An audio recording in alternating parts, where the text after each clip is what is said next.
Look at Taylor smiling. Look at this guy.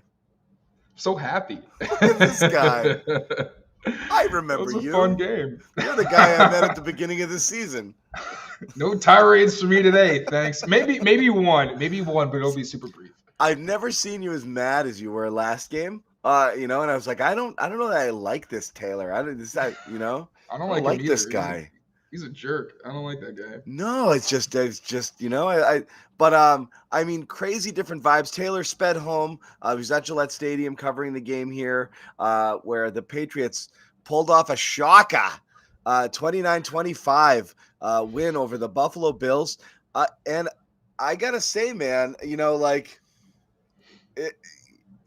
there was you look for these moral victory builds off of different things that people do, throughout, whatever, these losses that they've had, couple of good drives, blah, blah, blah. But it just, none of it amounted to anything that you could sink your teeth into and be like, okay, this is different. This is turning a corner. It's a different sort of team. This was completely different team than what they than what we've seen at any point during the year. Any point. Yeah. I would say offensively, like I think in the first week of the season, you started getting a glimpse of this being a good offense because you had you had the couple plays, good defensive performances, right? But they lost guys, and that was tougher to withhold. Certainly had that early, but offensively, yeah. Yeah, offensively, this was something that I don't think we'd really seen. And it built off of last week. So you saw a lot more quick passes, more misdirection and motion in the run game, which I know like in the middle of the season, the run game got really predictable and really basic. So, and you started to see like the Cowboys were just like blitzing and they were just flying to the ball. And it felt like there's nothing to really hold these guys back. And the run game kind of petered out in the second half. But I thought the first half, you really saw them leaning on it with success. And then like you had Demario Douglas, obviously, Kendrick Bourne, Pharaoh Brown making plays after the catch. And I think that's what this offense has been missing. It felt like it was just everything. Like Mac Jones had to be perfect every single week. And then against the Saints and the Cowboys, it felt like it got to the point where he just started to mentally break and feel like he just had to do everything on his own. But now we're finally starting to see. Last week you saw with Kendrick Bourne, everything he was doing after the catch. Now you had DeMario into that mix, and then it's like you sprinkle in a little bit of Stevenson, a little bit of Pharaoh Brown. That's when the offense really gets going, and it doesn't feel like everything is just like a fight, and they have to struggle for each and every yard. It's just, no, I can throw my little RPO screen to Demario Douglas and actually get 9 yards out of it or more. So, I was really impressed. I thought that there were they still got themselves in third and long a few times. There were a couple of situations in the red zone where they got stopped in third down, and you're like, I maybe don't love the play call or, what have you. But I mean, considering what we've gotten recently, and until I get to the film, I'm going to mostly keep it positive here because I really don't think there was a whole lot to critique from this performance. There's a turnover from Kendrick Bourne. I think that Mac acknowledged there were a couple of times where he dropped his eyes to the rush. I think his sack was an example of that, where it was pretty good protection, but David Andrews got walked back into him, and you saw he kind of panicked. He immediately turtled. He knew he was taking it there, and you're right. But I mean, for the most part, man, like considering what we've seen, that was a huge step forward again, and it didn't come out of nowhere. Like they started making tweaks last week. They built on it. Mac said after the game that Bill O'Brien was a huge part of why they took that step. So, man, I'm happy. They finally put a game-winning drive together. Like, let's go. That was awesome. Yeah, I mean, and again, they almost like puked all over themselves in a way that you would have been like, well, this is what losers do, and the Patriots, if you'd followed the Patriots, as obviously almost everybody in this chat and most people who, watch the team, religiously and are kind of living through this down period here, did over the course of 20 years. There were so many games where you just, eventually the other team's just going to muck it and we're just going to go do our thing and drive down the field and score and win. And that's going to be that. And, they did it and they fumbled and, and Kendrick Bourne gave it back and the Bills score and they take a lead and, blah, blah, blah, blah, blah.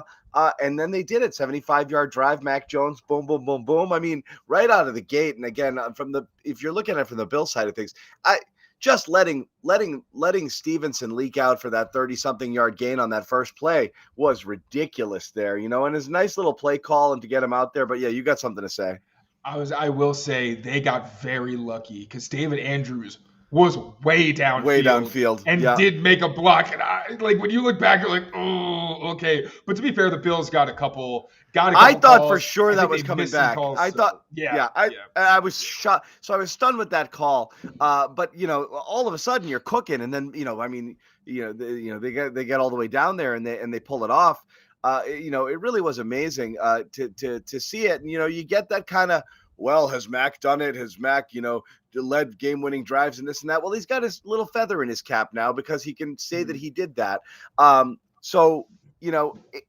It's a really narrow. I don't want to overreact to either negative or positive, but it's a narrative shifting performance in terms of what had been discussed, what was being discussed about this team. Not only the game itself, but the news that came out before the game about Bill Belichick and a contract extension really changes your thinking in terms of what you think that this team is doing or is trying to do going forward. So 1 week later, the conversation around this team is going to be completely different. There's going to be a lot of talk, Taylor, like, well, maybe Mac doesn't have to go, or maybe Bill doesn't have to go. Sure, fine. I think 2 weeks from now we could be right back there again. So there's nothing is guaranteed, but it changes things because I think people were toast. I think people had 1-7 in their heads and sell. Not only does it change it changes the short. No, but it changes the short term. I mean, almost all week long, a lot of the coverage is, who do you trade? How much is this? Is this guy? Would you even bother? I mean, if you can get at least a fourth for him, that's great. Deal this guy, deal this guy, deal this guy. You beat the Bills here. Yeah, I think everyone has had 1-7 in their minds. If all of a sudden you're 3-4, it changes the narrative. And I'm not going to say you're going to necessarily beat Miami, but I did think that this team, that this one had a shot. This game, the Bills felt a little bit ripe. Did they not? Yeah, a little bit. And to be fair, the Bills are missing a lot of great defenders. They didn't have Tre'Davious White, Matt Milano, Ed Oliver, Daquan Jones, who's a very underrated player. This was not a Bills defense at full strength, and let's just call it what it is. That is the honest to God truth. But at the same time, this is the Patriots offense that also struggled against the Raiders, that has not been able to really put together 60 minutes of competent football, or really even a whole half of competent football. We saw last week, the second half, they had a nice little burst, and they kind of skidded again, then they started to get back on the road. And I felt like this was much more consistent, and they didn't really shoot themselves in the foot quite as often. There were still some times where you saw, the Patriots offense that we've seen creep up, but it wasn't nearly as bad. And in terms of the discourse around Belichick and Mac, starting with Mac, I think I tweeted literally yesterday that if you have a top 5 pick and Caleb Williams and Drake Maysay are off the board, I think you go for whoever's the best available. You take Marvin Harrison, and you don't even think about it. Yeah, if he's gone, you get a tackle. I was thinking, I don't think you need to move on from Mac unless he's completely broken. Literally, brain is outside of his body. Yeah. There's 2 reasons too. One is that you get a franchise type of quarterback like Williams or May, if you believe that they truly are that, and I'm not necessarily sold that they are, but let's say that they are, or you believe that they are, you absolutely take that swing. You're not going to settle for mediocre if you think great is sitting there available for you. But you're definitely not going to. I had this conversation with a few friends as well, off to the side. Let's pretend, exactly what you just said. May, Williams, and Harrison are off the board. What do? Do you go reaching for that next best quarterback? Do you trade back down? Do you just fill your team and just do your thing and just try to get better? I don't know what they're going to do. I'm not going to say one game is going to change all that thinking, but again, seeing them capable of this the reason it changes things is because it looked hopeless, and this gives you some modicum of hope that it isn't as hopeless as you thought. And I think it starts with I think it starts with a little bit of a philosophical shift. You want to see that Bill can change, or you want to see that they can change and do things differently. I think you saw a little bit of it today. I think you saw a greater emphasis on Demario Douglas, not just coming in for a snap or two, but being a consistent part of the offense. That's a bit of an acquiescence there by Bill and saying all right, I'm done shoving and part of it is also Juju is out, so you're forced into a different situation. But It is all right. I'm done shoving Parker down everybody's throat here. Bourne and Demario are the guys who I think are the ones who are going to do the most for me, and they ran the most routes today, and they got the most targets today, and that makes the most sense. And you're going to play through some of your tight ends because that is an area of they're not elite, but it is an area of strength on this team. You play through your tight ends here, and I think you have to abandon some of this other stuff that simply just doesn't work for you. You want to get that running game going, and as you said, they were able to early, a little bit, not as much, but Stevenson had a good game out of the backfield. I think you kind of saw the roles being defined a little bit more as Zeke got a little bit more early down work than he had been getting, but Stevenson was in there in passing situations and passing downs, and they utilized him in that game a little bit more. And it was also the first time you finally had that what seemed to be the obvious solution that we were talking about at the beginning of the year. In the absence of a true right tackle, why would you not just simply kick Onwenu back outside and let him play there? It makes sense, but they stubbornly kept jamming him into a guard spot where there was, while not outstanding play, an area of some depth on the team where they at least had bodies there. You get Strange back here, and I think because Strange returned, you felt a little better about being able to move Onwenu out because you weren't going to go with Mafi and Sau as your two guards with Onwenu in the right tackle when Strange was out. So you felt a little bit better up the middle there, and I think that's what they did there. You also saw Mafi get passed on the depth chart, so they're making another change there, right? I don't know how the snaps went out through the whole game, but the starting line, I believe, was City got in there over Mafi, correct?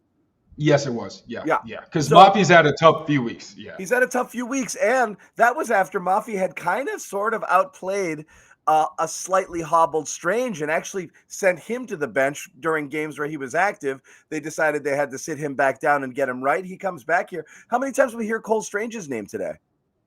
None. None. And that's the thing. I was that's getting a really good thing. I was starting to get annoyed because people kept saying that Mafi was better than him, and I'm like, first of all, that's crazy. Well, we because don't know have a because big we enough haven't seen sample enough size. of him. We haven't Exactly. seen The sample size is way too small. And additionally, and you're talking about Cole Strange, right? He played 2 games before today. The first, I almost flipped you off there. The first game was against the Dolphins, where he missed on a stunt and blitz pickups, where it's like, yeah, he hasn't played football in like 6 months, which, is understandable. The next time he's out there, he gets, pushed around by Quinnen Williams, which is like, it's not a good indicator of how good or bad someone is if they get beat by an all-pro defensive tackle. But when you see the things between that, it's like he still looks good. Most of the time, he's passing off things pretty well. Like the second Jets game, he was fine in that department. He wasn't really losing one-on-one against the Dolphins. And he was, again, on a bum knee, which is, he didn't get benched. It was because his knee was so bad. Well, they were like, we got to things. keep you healthy. We got to put you. It's the knee, but also, I mean, he's not a very like strong lower body guy anyway. So when you add the knee to it, he was really he's really getting kind of shoved around. Yeah, that was really tough. And like Mafi had a couple strong games where I was even saying like, yeah, if Mafi keeps playing well and it's starting caliber, then I was like, all right, maybe you look at Cole Strange elsewhere. You try to move some pieces around just to maximize what you've got. But yeah, Cole Strange opened some big running lanes today. You didn't hear his name. I was really, really happy for him because you see in the locker room, man, like he's fighting his way back. He's a really nice guy. And I know fans don't really care if you're nice or not. It's all about how you produce. But you saw today, he produces. He's working hard behind the scenes. He's doing what he's got to do to put himself back on the field. He finally got back out there. And then obviously Mike Onwenu, finally a right tackle who's actually a starting caliber player. City So was solid at guard. I haven't seen the All-22, of course, but that'll be more helpful to see exactly how he was snap to snap. But finding stability in that offensive line, I guess this isn't technically stability because we don't know what's going to happen after this. But it was the best combination that we've seen so far. And I think Mac Jones clearly showed that he had more confidence behind that line. Granted, a lot of quick passes in this game. And again, I think when you look around the league, most of the best quarterbacks are getting the ball out in under 2.5 seconds. So I don't even have a problem with the quick game, except for when it gets too predictable. And then you got Teron Johnson jumping a play and almost picking the ball off. Like, I think they definitely need more double moves. But yeah, I did like the approach that they took. But just to show how bad the offensive line had been, Mac was actually getting the ball out throughout the course of this season at a decent clip, one that you would expect he wouldn't have taken as many sacks or faced as much pressure he was facing. He was still facing an insane amount of pressure, despite the fact that the Patriots were one of the lowest blitzed teams. So basically, teams are sending 4 guys and just in his face instantly, he's still getting rid of it in 2.46 seconds on the average or whatever it is. And he's still doing it under pressure. Normally you get the ball out that quick. You're not pressured nearly as much. So he's getting it out quick while being pressured. And I think part of it is also no respect for the downfield capabilities of anybody. And you can play everybody up close. And there's just not really much room for anywhere for Mac to go with the ball a lot of times. And that's what's happened. So even just a teeny bit of time makes a huge amount of difference, because you can at least execute that quick strike game plan a little bit better, where you can get through your reads or get it to your guy and kind of get the ball moving a little. And they did that. When I think that obviously helped them a ton. I'm not going to say, Taylor, that, not everybody saw this coming. You had to be pretty bullish on this team to see this coming, right? Yeah, man, I was pretty down, to be honest. Like, it's after like the two big blowout losses. That's where I was like, okay, something is very wrong. This is not normal, and I think that's pretty fair. I always appreciate the fan who is like, I'm with this team. I believe in them through thick and thin. But you were seeing a lot of cracks in Bill Belichick's armor. And to be very honest, I think if you take a very close look at this game, you'll still see there were a ton of missed opportunities by the Bills where they could have made this a much tougher game on the Patriots offense. There were times where the Patriots made some mistakes that could have been much worse than they actually were. Like, I don't want to paint the picture either of this being like the game where, oh my God, like they're a totally different team. They made huge strides. That's big. They need to keep building on it so that they don't start slipping back, or so that the things that went wrong in this game, like tackling, oh my goodness, those things don't start to snowball and become worse, and then you're back to where you started. But yeah, I mean, after that really tough stretch, obviously a much needed win, especially you lose to a Raiders team, to your former offensive coordinator and two of your former backups. Like, that's pretty rough. And then to snap your losing streak against Josh Allen. Thank you, evil Josh Allen, for showing up today. I don't know how you walked into this confidently and sincerely saying the Patriots are going to win. If you did, kudos. Like, hats off to you. That's fantastic. But I mean, yeah, this was let's say you were like a super optimistic guy. Okay. Like this guy. Honestly, if I had seen you tweet that, I might have felt differently. Because if you're feeling optimistic, you got to be like a super optimistic guy, right? I mean, I thought I was super optimistic, so either the perception of me has been wrong, or I just don't know myself very well. But I'll tell you this: I couched it. In my. I don't know what it was. I just felt like it was going to be a more professional game. I felt like they were going to have a good game plan against Allen, and I think that they did. That was me being conservative. I almost threw down some big bucks straight up on the money line, because I actually thought that a win was well within their range, and I thought they were going to play a really competitive game here. Some of you, if you did, good for you. And if you did, I hope you did it with FanDuel. And if not, I don't know. Maybe next week, maybe you get into it. But again, if this is your thing and you like to get into the action a little bit, by all means, you should check out FanDuel. There's great deals here. It is the official partner of the NFL, exclusive wagering partner of CLNS Media Network. 200 in bonus bets when you visit. You just bet $5. That's all you have to do. Visit fanduel.com/Boston. Restrictions do apply. The bonus bets are non-refundable and they expire within 14 days. Restrictions apply. See terms. Fanduel.com/sportsbook. Hope is here. Gamblinghelplinema.org or call 800-327-5050 for 24/7 support, or play it smart from the start. GameSenseMA.com or call 1-800-GAM-1234. That's one way to get involved with stuff. If you want to do something that might be a little smarter than listening to me, go to Odds Are. It's not a sports book, but it helps you be a smarter, better. You go to oddsr.com/presspass, download the app. AI and machine learning helps kind of really break down the analytics of every single thing that's going on with every game every week, and just lets you make smarter bets. Green means go, yellow means pump the brakes. It's your call. Red, don't do it. But again, it's just going to give you the type of information you need to be able to bet smarter. So once again, oddsr.com/presspass. Go to oddsr.com/presspass for a 30-day free trial. Now, Patriots, again, haven't really been doing much at home. We know that. That's, first win since last January at home. 29 points most since 2022. So points. And these aren't fake points. These aren't defensive points. These aren't special teams points. The offense put 29 points on the board today against the Bills. So what's sustainable? What can be repeated here? Like, and again, I do think the personnel switches, and moving to this, the receivers that can do more with the ball in their hands after the catch, like Douglas and Bourne, was such a no-brainer. I'm just surprised. I mean, the best Patriots offenses were always predicated on that, on yak, on get it in playmakers' hands and let them do stuff, get it out quick. And so not leaning on these guys a little bit earlier, and who knows behind the scenes, there's a lot to learn. It's very, very complicated. A 6th-round rookie coming in, you're asking a lot. But in this particular case and in this season, Taylor, it was just so clear that his level of play, just talking about Pop Douglas, was so clearly above a lot of the other people who are playing, just in terms of what he can do for an offense that just lacked any explosive playmakers. I'm surprised they didn't lean on him a little bit earlier. And I go back to that game where he got benched. I don't understand the thinking about really anything involving not making him a primary part of your offensive game plan, because, again, the stats would be a little better too. They wiped out that catch near the goal line because they got the PI that put it even closer than that. So, I mean, he was really a factor today. Every time the ball's in his hands, he's doing something. Yeah, and I mean, today was another example of why he hasn't been the top slot receiver. On the 3rd down where Mac, the ball slipped out of his hands and he looked pissed, Nick Cattles actually did a great job pointing out that DeMario ran the wrong route. He looked like he ran a whip or something, and he was supposed to sit, and Mac tried to pump. Yeah. Exactly, and instead of throwing into traffic, Mac tried to pump it, and the ball slipped out of his hand.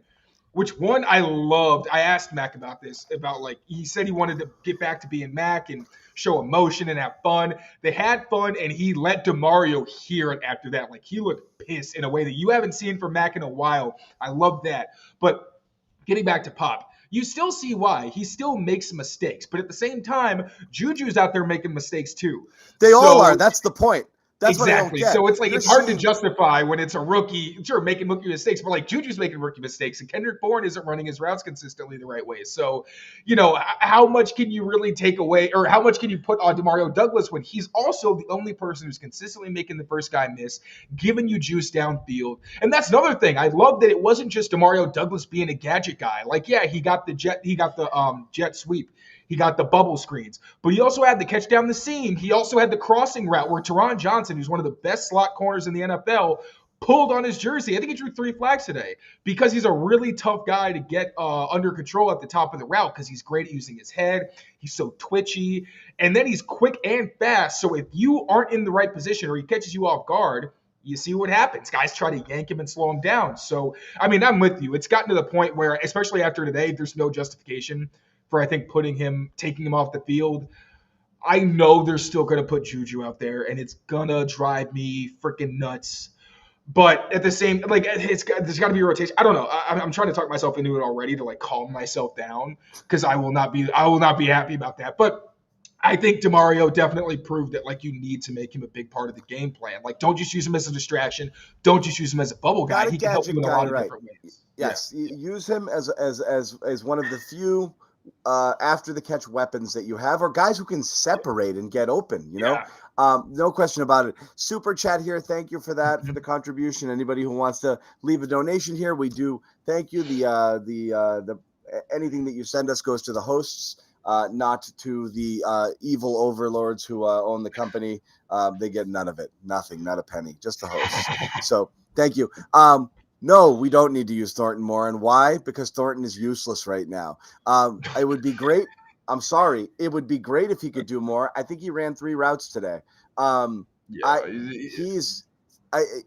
got to tell you something. You have as much of an opening as you have on this team to be able to jump ahead of people and make your mark. And you are as fast as you are, and you can't get on the field. That's got to tell you something. And that's not a great thing that it's telling you. And it goes all the way back to training camp. Like, he couldn't get on the field back then with the starters either. And Bill Belichick seemed to get mad at us for reporting on the fact that he was catching passes from Trace McSorley and Bailey Zappi. It's like, well, he's your second-round pick. You're the one who's not putting him with the starter. And Bill O'Brien clearly, I just don't think he has a lot of trust in Thornton right now. Zero. And maybe that's what he's putting in behind the scenes. Like, I don't know. I'm not trying to speculate on why exactly, because I'm not trying to talk out of my butt. But at the same time, if you're, like you said, if you're not getting these opportunities, and I understand that X is a different thing. Like, that is clearly just Devontae Parker and Jalen Reagor territory where no one else really plays that position. So then it's okay. You have to be either the slot or you have to be the Z. Kendrick Bourne is the Z. Juju and DeMario are the slot. But you're at least hoping that Tyquan can mix in for at least some packages and provide that vertical stretch. And for whatever reason, they're not using him in that capacity. I think they tried to give him some underneath pass. It didn't work because he's not really a shifty guy. Like, he's got speed, but he's not like, oh, I'll make you miss in a phone booth. He's pretty quick at the top of routes, and he's got like the speed when you give him a runway. So yeah, it's been disappointing. Gesicki, though, I like that one because you finally saw people keep being like, why did we sign Gesicki? What does he bring you? Which I understand to a degree, but you see on the game-winning drive that, like, that's what he gives you. He's a massive red zone target. I think there's also times where maybe Matt could exploit him more in like back shoulders or times where he's up against a slot corner. I'd also like to I got see to him put on this guy. I just want to see him run because he's fast. I want to see him get behind people as well. I'd like to see him run some seams and other different things there, getting on linebackers and just being able to outrun them as well. You know, I think Gesicki could be utilized a little bit more than he is.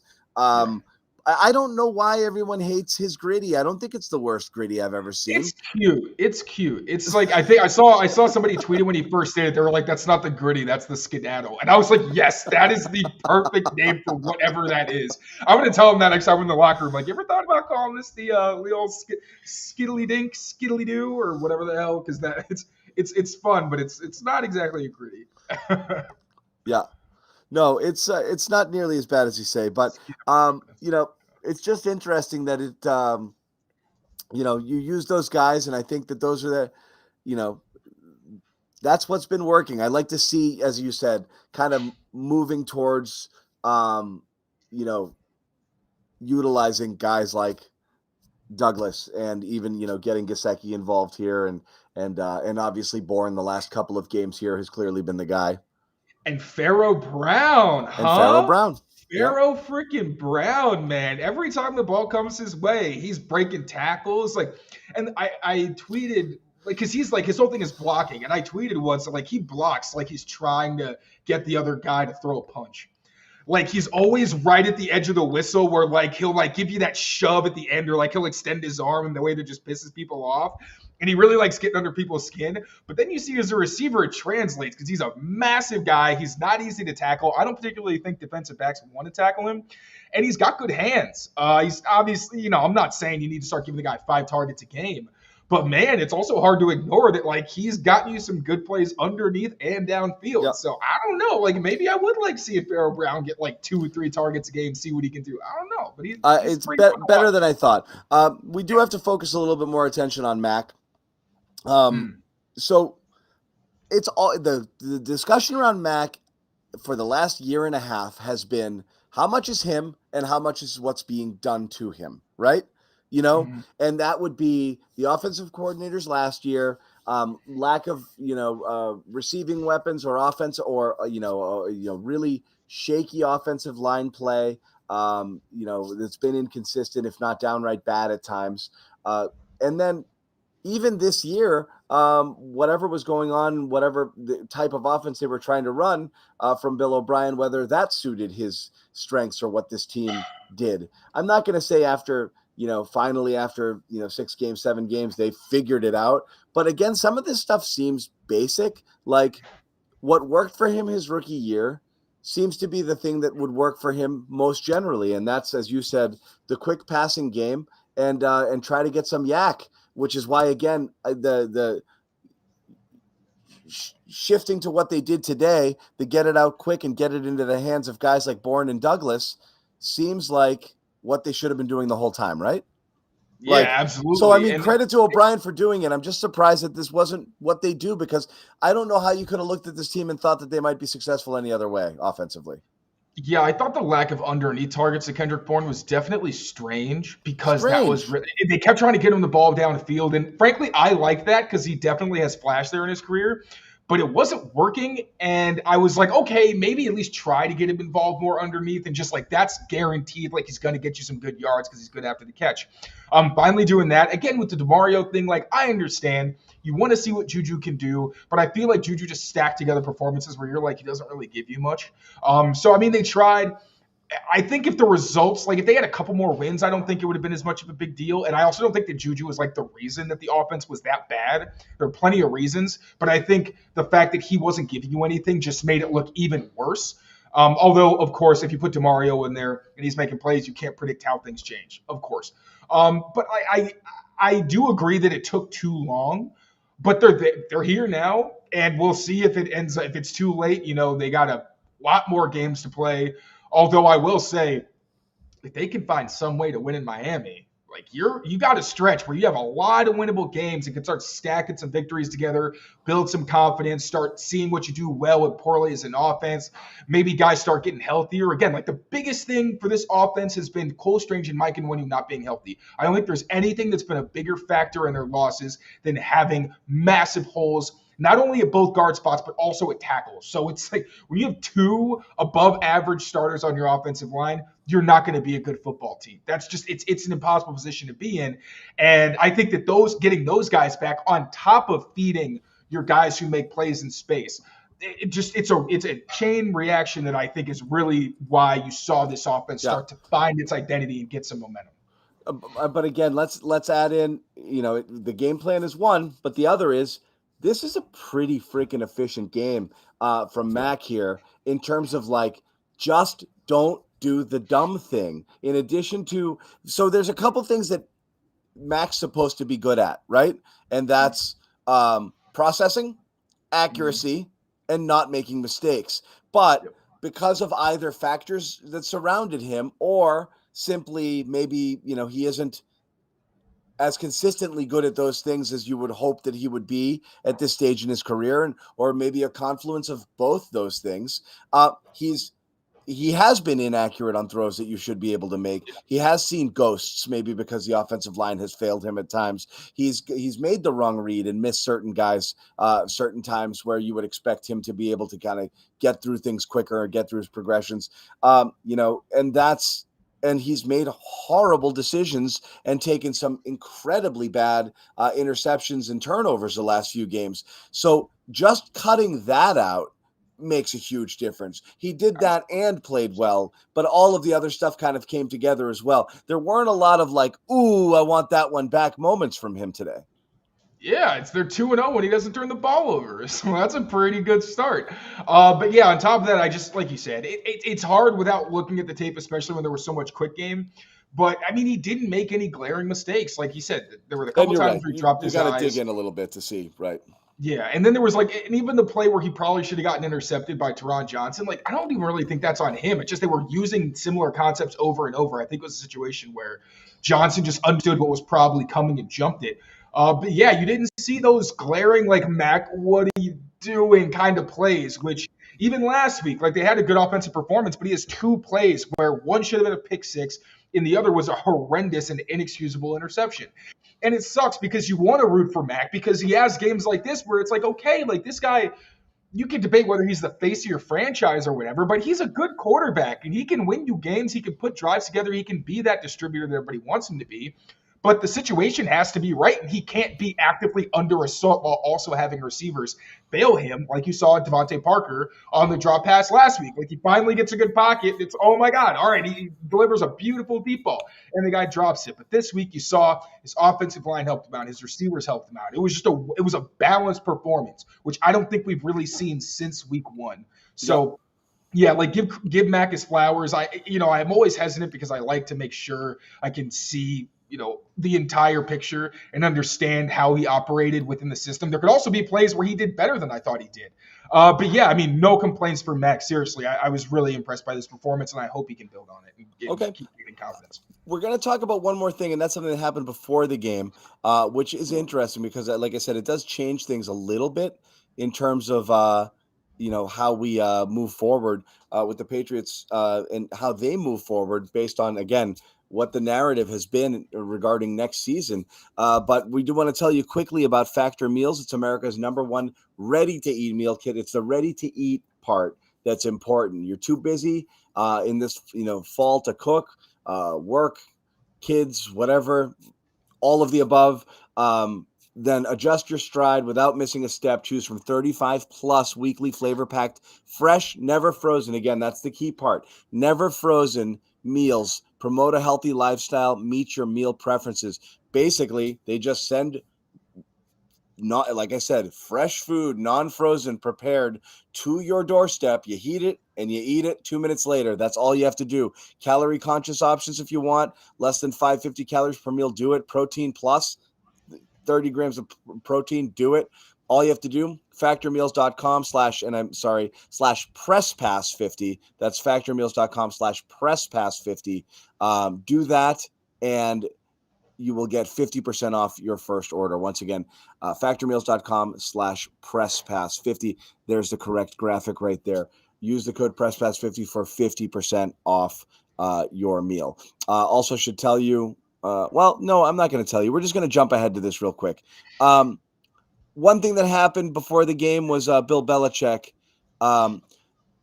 reportedly agreed to a lucrative multi-year contract this offseason, which is extremely interesting, Taylor, for a couple of reasons. One, it's almost felt like it's a foregone conclusion. There's going to be an uncomfortable conversation between Kraft and Belichick after this year, seeing the state of the franchise and the direction that they've been headed under his stewardship. Obviously, he makes every single decision on the field and off. So everything that's going on, he has his fingerprints on.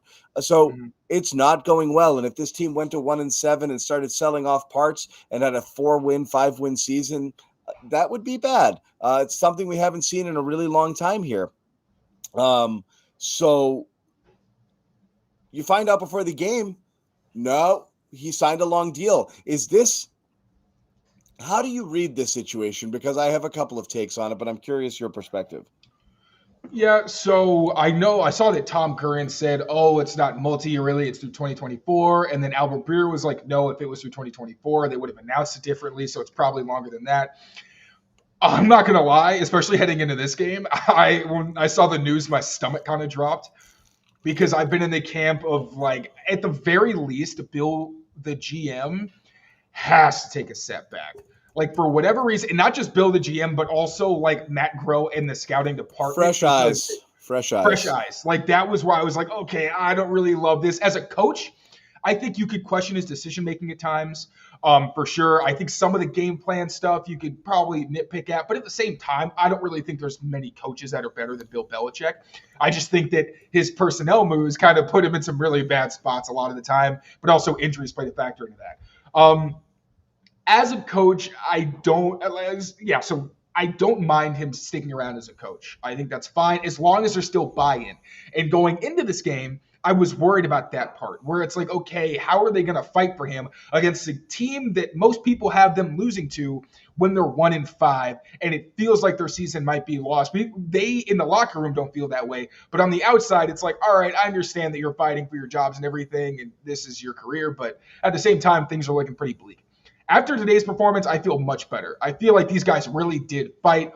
They cared and they rallied around, whether it was Bill, whether it was each other, whatever. It worked. If we continue to see that, my confidence in Bill continuing to be the head coach will grow. But either way, the personnel stuff has to change. We've already seen it. I don't think this game really disproves any of that because you still don't have a solution at X. You still had to put Mike Onwenu at right tackle when if he gets signed to another team, they're not going to put him at right tackle. He's a guard. He's better than what they have, but that is not his natural position. So I still think they really need a significant change in terms of scouting and personnel and all those things. Also, development sometimes I feel like on the offensive side of the ball has been questionable. I'm going to take Adrian Clem off the hot seat because I think we gave him a little too much crap considering he's been put in a really tough position with all the injuries. But when it comes to like receivers, sometimes I feel like it's really inconsistent how well they develop in their system. You got Demario Douglas's, but you also have Keyshawn Booties, who are active for one game as a fill-in and then don't really do much for you outside of that. Still early in his career, but it's personally something that I'm a little wary of. But yeah, Bill, the coach, if they continue to perform like this and fight, fine. Bill, the GM, please have a level of self-awareness and get some other opinions because their team-building philosophy on the offensive side of the ball has not been great. The first step, right, when you go, if you do something or you enter therapy, is you have to want to change. Like you have to look at it and say, like, I need help here. I need some help. And it's it's hopefully that is an understanding. And honestly, this is how I've always thought it was going to go. I thought if and when they ever part ways, it would be Kraft saying, Bill, love you.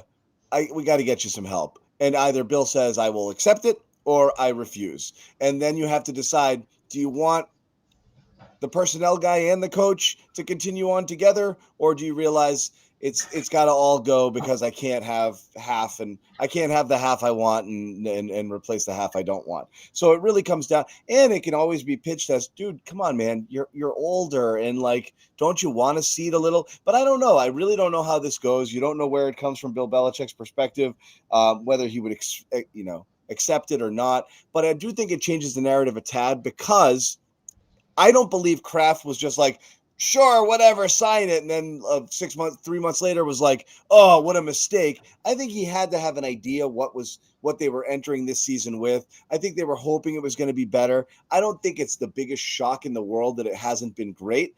So much so that it would have been like, what a mistake I made 3 months ago, signing in an extension.